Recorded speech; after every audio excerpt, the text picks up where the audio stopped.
बिहार भी YouTube channel में आपका एक बार फिर से बहुत बहुत स्वागत है। आपने अभी तक इस चैनल को सब्सक्राइब नहीं किए हैं तो लाल रंग का बटन दबाकर चैनल को सब्सक्राइब कर लें और बगल के घंटा बजा दें ताकि इस चैनल पर जो वीडियो अपलोड हो वह सबसे पहले आप तक पहुंचे। इस वक्त शिक्षकों के लिए सबसे बड़ी खबर आ रही है। 7 फरवरी से खुल जाएंगे राज्य के सभी शिक्षण संस्थान। शिक्षा मंत्री विजय कुमार चौधरी ने कर दिया ऐलान। कहा, कोरोना संक्रमण की वजह से बंद बिहार के शिक्षण संस्थानों की रौनक जल्द लौटने वाली है।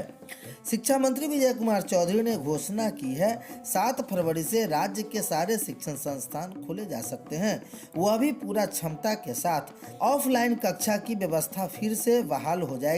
हालांकि उन्होंने कहा कि इसका अंतिम निर्णय आपदा प्रबंधन समूह की बैठक में लिया जाएगा। वे शिक्षा विभाग की ओर से प्रस्ताव देंगे कि 7 फरवरी से प्राइमरी स्कूल से लेकर यूनिवर्सिटीज तक खोले जाएंगे। उन्होंने कहा कि कोरोना के मामले में कमी को देखते हुए प्राइमरी से हायर सेकेंडरी तक के स्कूल और कॉलेज खुल जाएंगे।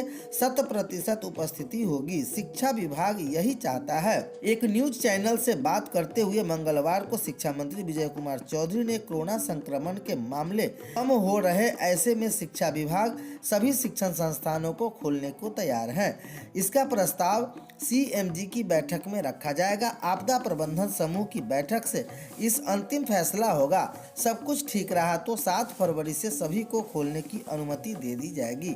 बता दें कि बिहार में कोरोना की तीसरी लहर में संक्रमितों की संख्या में तेजी से इजाफा होने के बाद सभी शिक्षण संस्थानों को बंद कर दिया गया था।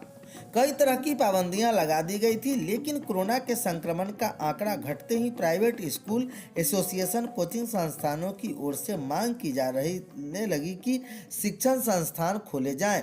बीच में ऑनलाइन क्लासेस भी शुरू की। सेहत प्रभावित रही। गौरतलब है कि सोमवार को शिक्षा मंत्री विजय कुमार चौधरी ने संकेत दिया था कि प्रदेश में सरकारी व निजी स्कूलों संस्थानों खोलने का जल्द निर्णय लिया जा सकता है।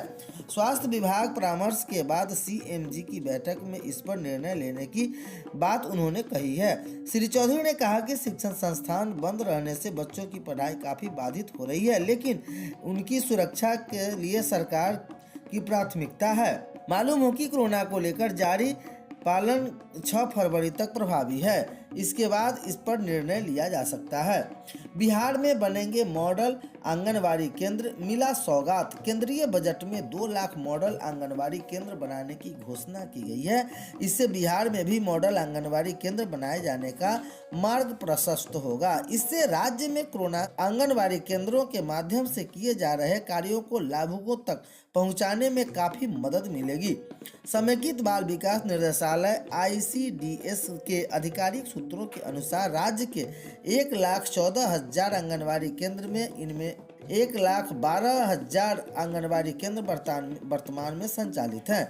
इनमें कई आंगनवाड़ी केंद्रों के मॉडल केंद्र में तब्दील होने से वहां सामुदायिक विकास के लिए भी सभी प्रकार की आधारभूत सुविधाएं उपलब्ध कराई जा सकेगी।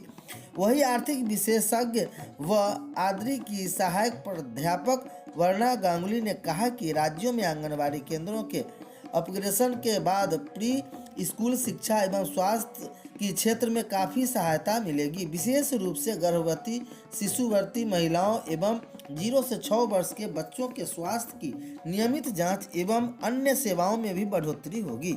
आंगनवाड़ी केंद्रों के माध्यम से टेक होम राशन का वितरण किया जाएगा। पौष्टिक आहार वितरण से महिलाओं एवं बच्चों के स्वास्थ्य में तेजी से सुधार आएगा। अगली खबर पटना से आ रही है, जहां सभी जिलों में चलेगा कोई बच्चा पीछे नहीं, माता भी छूटे नहीं कार्यक्रम। राज्य सरकार द्वारा संचालित महादलित, दलित एवं अल्पसंख्यक अति पिछड़ा वर्ग अक्षर आंचल योजना के तहत इन समुदाय विशेष के बच्चों एवं माताओं की शिक्षा को मजबूती प्रदान करने के लिए राज्य के 9 जिलों में संचालित कार्यक्रम कई बच्चा पीछे नहीं छूटे नहीं अवशेष बच्चे 29 जिलों में भी संचालित होगा। यह कार्यक्रम संस्था प्रथम के सहयोग से संचालित किया जाएगा। इसको लेकर मंगलवार को जन शिक्षा और प्रथम के बीच इकरारनामा हुआ। करार पर हस्ताक्षर जन शिक्षा निर्देशक सतीश चंद्र झा और प्रथम के रीजनल हेड संजय कुमार ने किया। 9 जिले नालंदा, अरवल, वैशाली, जहानाबाद, कटिहार, किशनगंज, अररिया, पूर्णिया और सुपौल में संचालित कोई बच्चा पीछे नहीं, माता भी छूटे नहीं कार्यक्रम की समीक्षा शिक्षा मंत्री विजय कुमार चौधरी ने की थी। उन्होंने इसे पूरे राज्य में शीघ्र चलाने का आदेश भी जारी कर दिया था। ई विद्या का लाभ दिलाने की चुनौती, मेरा दूरदर्शन मेरा विद्यालय भी पहुंचा है महज 6 से 7% बच्चों तक। ऐसे में वन चैनल का लाभ कैसे ले पाएंगे बिहार के स्कूली बच्चे। कोरोना संक्रमण की तीनों लहरों में बिहार में सरकारी स्कूलों में पढ़ने वाले घरों के करीब 2 करोड़ से अधिक बच्चों की पढ़ाई में निरंतरता बाधित हुई है। ऐसे में मंगलवार को केंद्रीय वित्त मंत्री निर्मला सीतारमण द्वारा टीवी चैनलों की संख्या बढ़ाने और ई विद्या द्वारा पूरक शिक्षा प्रदान करने की बजटीय घोषणा जहां उम्मीद जगाती है, वहीं शिक्षाविदों की राय में बिहार में इसे धरातल पर उतारना और लाभुकों तक पहुंचाना कठिन डगर है। पनघट की है। सामान्य कारण स्पष्ट यह कि गरीबों के बच्चों के पास संसाधन नहीं है। शिक्षा विभाग के तीनों कोरोना काल में दूरदर्शन मेरा विद्यालय के तहत कक्षाएं चलाई, लेकिन कई इस कार्यक्रम की पहुंच महज 6 से 7% नामांकित बच्चों तक ही हो सकी। निर्मला सीतारमण ने बजट पेश करते हुए शिक्षा सेक्टर के लिए जो प्रावधानित चर्चे किए, उनमें शिक्षाविदों को उनके अलावा बहुत कुछ खास नहीं दिखा है। वित्त मंत्री ने कहा कि कक्षा 1 से 12 के लिए क्षेत्रीय भाषाओं में पूरक शिक्षा प्रदान करने के लिए पीएमई विद्या के 1 क्लास 1 टीवी चैनल कार्यक्रम को 12 टीवी चैनलों से बढ़ाकर 200 टीवी चैनलों तक पहुंचाया जाएगा। ऐसे में यह स्वागत योग्य है कि बिहार के स्कूली बच्चे मगही, भोजपुरी, मैथिली, अंगिका आदि में वे लाभान्वित होंगे। शिक्षकों के माध्यम से वहां की बोली जाने वाली भाषाओं में उच्च गुणवत्ता ई कंटेंट तैयार किया जाएगा। उच्च शिक्षा की बात करें तो गुणवत्तापूर्ण व्यापक शिक्षा प्रदान करने के लिए डिजिटल विश्वविद्यालय खोले जाने का निर्णय महती है। अब बिहार के विश्वविद्यालयों को बड़े पैमाने पर साझे पाठ्यक्रम, शैक्षणिक आदान प्रदान और इंटर्नशिप के समझौते पत्रों की तैयारी करनी होगी, जिससे ऑनलाइन पाठ्यक्रम के क्रेडिट पॉइंट देने की व्यवस्था बनाई जाएगी। राज्य कर्मियों को एनपीएस के पूरे अंशदान पर कर छूट।